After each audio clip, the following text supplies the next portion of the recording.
Hello again. It's Amy and Tabitha from Authors Buzz. Hi, Tab. Hi, Aim. How are you And today? today, I am good. I'm good. And today we are talking about, well, we've entitled this Don't Fear the First Draft. Yes, I was thinking about that because I'm writing a first draft right now. And I'm thinking about all the things that come up in our heads as writers when we're drafting the first draft. And I thought that would be a fun conversation to have because we've both written a lot of first drafts and second drafts and third drafts and 50,000th drafts or whatever. But there's a particular way that I think you can approach the first draft and let some things go when you're in the first draft mode that are different when you have to come back and edit later. And so I was trying to think about the mindset you could hold that will help you get through writing a first draft. Because, when you start off, it's shiny and new and you have this idea and you're bursting into your head and you can't wait to get started. And, it's a lot to sustain through 90,000, 100,000 words. Right. So what do we have to do to keep ourselves going, basically, and what not to do? So that's what I thought we could talk about today. And I am I sniffing, like so I do that. apologize if I sneeze. I'm somewhere. I'm in New Mexico right now, and there's something blooming here in the desert right now because it's spring that does not like me, and so I'm a bit of a sniffy mess. And apparently, my camera is doing some weird, wonky things It too. is. So It is. It is. It's like I'm trying to figure out what the I don't like a know. Rorschach test. Like, what do I see when these random things go behind you? But So hopefully that won't be too distracting, either my that's sniffles that's or my life. camera. That's life. No, it's good. Let's go. So I think you were saying three do's and three don'ts is how Yeah, you kind kind of of. organize Yeah. them. I organized it into three do's. And the first one was, commit to finishing what you start. And another conversation for another day is how do you know you have something worth doing? Like, how do you know you have the a story idea that can sustain an entire book? And that I think will be a conversation for another time. But once you have that and you're pretty committed to this particular story, you've got enough of the parts in place, you've been swirling around with it for a while, commit to finishing it. And I know that I say this, I've probably said it on probably every single blog we've done, but you need to finish what you start. Because You, if you don't finish something, you have nothing to edit, nothing to work with, you have no bones to work with. But also, there's such value in seeing the project through from start to finish and working through right, all these right. pieces, right? When you're getting to the sticky middle or the muddy Yeah, middle, like as we call it, and how yeah. you work through that. These are experiences you only get when you work through the entire manuscript and you write the entire first draft. So when I say commit to finishing, it's a mindset, of just getting into the frame of mind that I'm going to finish this one. I'm gonna hit the end, even if it's not great, even if it's not my best work, even if Right. it needs a lot of work, Yeah. I'm gonna go through the process, if that makes sense. And I just want to jump in.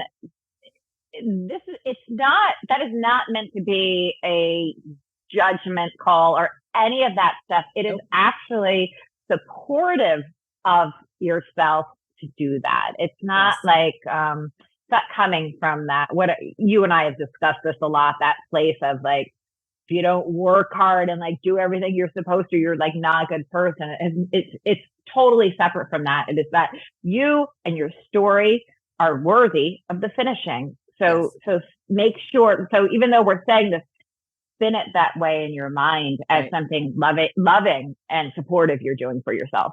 And that you're gonna come out of the experience, however it ends up, with so much more information and knowledge about your own process, about what it takes, about how to get through the feeling of accomplishment at that moment when you're like, I did it, you Yeah. cannot Nothing replace that. nothing beats it. Nothing beats it. No, it's really worth doing. So when you've got the story, you've got enough, and again, we'll talk about that another time. How do you know, or how do you suspect you do? But just get into that mindset of, yep, I got this. I'm gonna see it through. So that's number one. Number two, related to that, I think, is it's do what you got to do. Right? Everybody has a different process. Like, this is the creative part. This isn't the editing part where it's, taking things apart and putting them together and listening to feedback and there's a different mindset that goes into editing. This is the generating part, the creativity. And we all do it differently. It looks differently. Is it I'm dictating notes into my phone wherever I am? I have notebooks all over the place. And when I wake up in the middle of the night, I'm scribbling, like I do all of these things. And is it that I have to go sequester myself once a week at the coffee shop for half a day? It's whatever you have to do. Allow that creative side of you to express itself and be nurtured, however it works for you, and it will look different for everybody. Yeah, and we have a friend who's written many a book on the train into New York City. Yes. So that's his time, and I use voice memos all the time. So, yep. And one little side note is, once you open yourself up to the muses this way, like, be ready to risk, and this, I don't think this is a whole nother thing, but be ready to get those notes down in whatever way you can quickly, because every writer knows it. You think you're going to remember, you think it's going to come back to you, and it might not. So my thing is on my phone, voice memos. Tab, what do you do? I literally have notebooks everywhere. and when I don't have my notebook, and I really do, I know, someday I'll show you that video. And I have my phone with the notes app. So if I'm somewhere else and I'm like, oh, I got, and I just take a minute and I put it in there, and I allow myself that freedom to just like grab it from the air and write it down, or capture it somewhere when it comes, because you're absolutely right.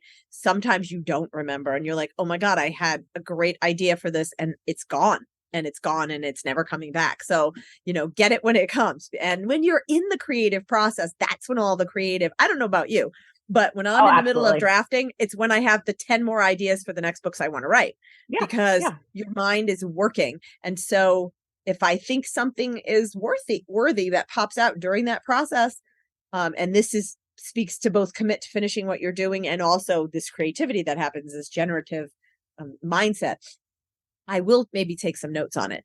If there's something that seems to be really, really promising, I will stop for a minute. I'll open another notebook and I'll start writing down my, little ideas for that. And then I put it in a file titled "It's Not Your Turn Yet." And I literally have a file on my computer that's called "It's Not Your Turn Yet," but I file these ideas in there, and that way I know they're not lost. So, because those ideas could be lost too, and they might be worth something later on. So that's okay. So we have one, finished something. Two, do what you gotta do. Just do what you gotta do. Just do what you gotta do. However you gotta do it, and in that process, get your ideas down however you can.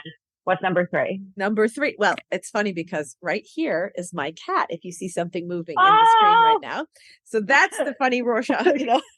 Like in and out of the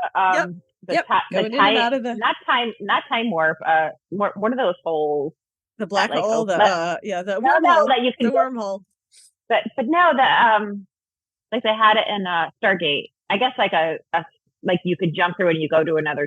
That's what it was looking like for a second. Well, she's still here, so my apologies if I'm trying to shoo her away, but she's interested in the cord. All right. And also, so when you are writing this first draft, do use as much detail as you need. Tell yourself, that's that Terry Pratchett line. I know I've said it on here before, but it's the first draft is you telling yourself the story. Put in everything that you need. You can cull it out later. That's for editing. That's for the second pass. But you're downloading all of this world building, character development, background, flashbacks. Put anything in there that you think is relevant to the story. Oh my gosh, her fur is over the camera now. Oh, the tail just swooshed out. Oh my God. Oh gosh. Sorry, guys. But anyway, we're keeping it real here. That's what we're doing. Keeping it real. Yeah. We're keeping it real. I just the opposite side of getting all the detail in there, and don't worry about stuff, stuffing it all in. You can always edit out. What I find sometimes I have to do to keep the momentum going, do a space holder. So I don't really know what this place looks like, or I don't really know what's going to happen here, but this is what needs to happen. I put in brackets. I put yellow highlight on it, and I move on. Come back to it later. Well, that I kind of think I cover that in my don't section, because I'm like, don't get caught up in Oh, okay. perfection. Cool. Don't get, yeah, Cool. right. Exactly. So, but you know, that detail piece, like all of the things are falling out of your head, right? At that time. Yeah. And it's going to be a little messy, and it's okay. Capture it, you know, don't get caught up, you know, and so then we can move to the don'ts, because that is the next don't. That is Okay. the Let's first do it. don't get caught up in perfection. Don't get caught up in making sure you know every single little piece that's going to happen. You have your techniques of, you know, what I do when I get stalled like that. If I don't know, sometimes I'll back myself out of the story and I'll go back to outlining. It's like, it's not in the document yet, but I'm scribbling my notes and I'm working through, well, he's got to get to this point or else that doesn't work. How am I going to get him there? What are the questions I have to answer for this scene to work? And sometimes I will back out and just do that, but I don't get caught up in making it perfect. And I had one, it wasn't even a first draft. It was probably a third draft that I turned into my editor. And I knew this whole section was just junk. And like, I had written it and I still couldn't think of the right way to get from there to there, but I couldn't not get from there to there. Like the there part was really important. And it was the whole rest of the story. That's how important it was. And so I'm like, you know, because sometimes you think, all right, if I can't find that answer, maybe that's not the right direction. But no, this was, and I just couldn't noodle out this one little thing. So I sent it to her with the stupid part in it. And she was like, red line, red line, red line. What is this stupid part? This makes no sense. And I'm like, oh, I know it. And so I ended up having a conversation with one of my kids. And I was like saying, this is what's gone wrong. Help. How do I get, you know, and he had a very simple solution to the, you know, Noah. Yeah, of course, Noah. Like, follow the money. And I was like, oh, of course you follow them. And it was a space place. So it wasn't money like we know money, but it was follow the currency, basically. That's how you'll get from there to there. And I was like, brilliant, of course. So, you know, don't get caught up in perfection. It will be, you will figure that stuff out. Creatively, you will. You'll have the confidence in yourself to know that that stuff will come.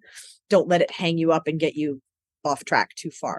Don't freak out. Like the answer will come eventually, and if you need help, you'll get help. But you're still wanting to continue the momentum and not get mired.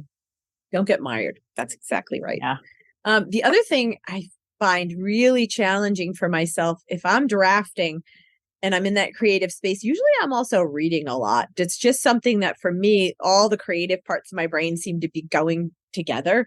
So I'm like, you know, I could be reading 2 different books at the same time that I'm drafting something. And don't compare yourself to other writers. Oh, yes.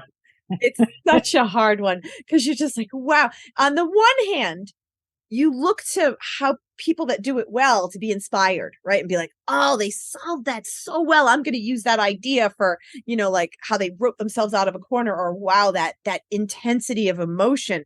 I see how they did that. I'm going to internalize that as a writer. So don't confuse comparing with being inspired by, right? But when you start to line up my story, that one is very difficult. Very difficult, but it will stop you in your tracks. It will give you the deer in the headlights moment when you think the lack of confidence, when you start to compare yourself to others. You're different, you know. Yes, of course there are writers that will be better, you know, that have been doing it longer, or just, you know, we all know that we're not all going to sing opera, or we're not all going to be composers, or we're not all going to be writing a literary, right, prize-winning novels. But if we're storytellers and we do the work and we improve our craft, you know, I think we can be good and people will enjoy our stories, and that's okay. That's good. So when you start putting yourself on the, you know, like in the comparing of like, oh, I'm not telling it the way this author tells it, or I'm not, you know, you can really derail yourself. We just have different tastes. A thought just popped in my mind, you know, like fashion designers. People want to wear different things. So you can't really say like this is better or that's better. People are attracted to different things. They want a different journey. So you just have to do your best to be true to the story you're telling and telling it in your voice, and not try. Your readers will know in 2 seconds if you're trying to sound like someone else. Right. And it's not your story. And you can't. Yeah, you can't. You're not gonna you're going to be you, and your voice is going to develop over time, and it's going to get stronger and stronger and more, and you'll be more comfortable with it, as you do it. So that's thing 3, don't stop, because the way that you learn to write is by writing. And certainly you can take classes, and certainly you have beta readers, and certainly you can talk to other people, and certainly you can read. And these are all things that should inspire. But the only way to get better at what you're doing and get your story done finished is to write. And so whatever good habits you're developing, fall back on those to finish it.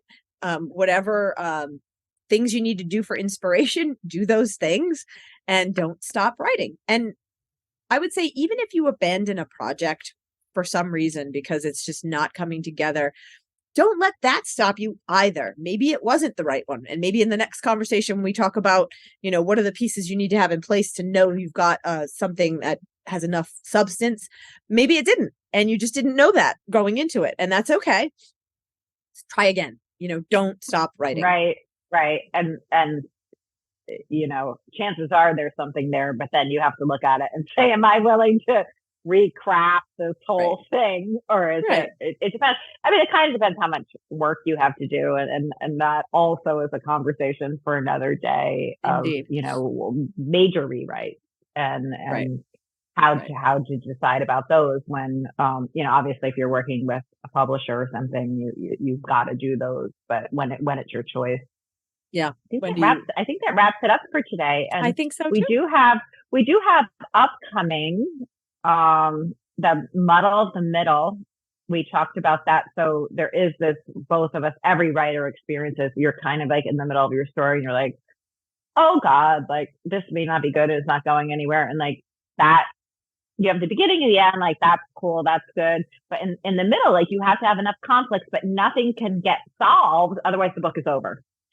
So that kind of holding sustaining the tension in a way that works. It doesn't, I mean, I'm going, off topic. It's on topic, but it's a little bit of a tangent. But when I'm writing and I'm bored, I know it's not good, So, that's one of the signs, but we'll talk about that. And I believe there was one other.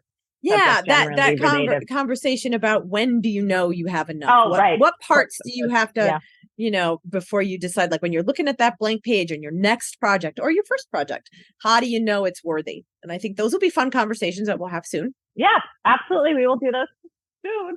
I just tried, when you have 2 words and you try to do both and then nothing comes out. Pick one. Pick a word. Good to see you, Tab. Until next time. All right. See you soon.